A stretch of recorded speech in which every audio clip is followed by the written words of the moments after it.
fara yfir roll-out og svona rétta stignun á roll-outi. Þá sem þetta léttast yfir í erfiðari. Það sama gildir roll-out eins og margar aðrar, að við ætlum að halda svipaðri stöðu og planki. Roll-out ágætt að horfa á roll-out sem bara planki á hreyfingu. Það truflar hérna plankastöðuna.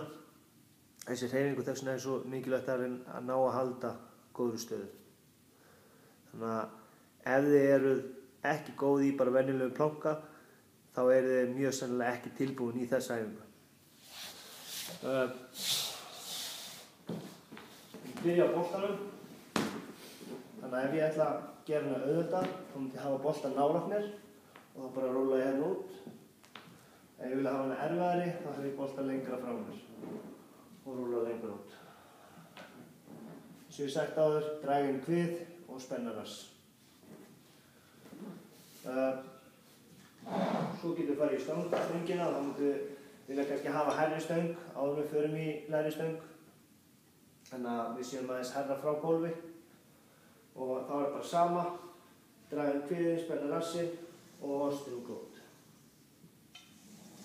Og svo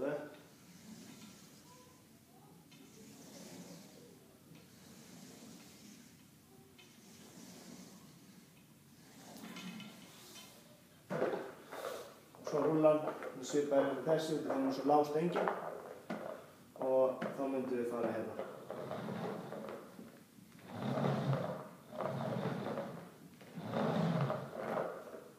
Ef ekkert að þessi til, þá geti ég tekið pappír eða svona ef þið eigið svona ólslegt og þá gerum við á þeim. Þetta væri þá erfiðast.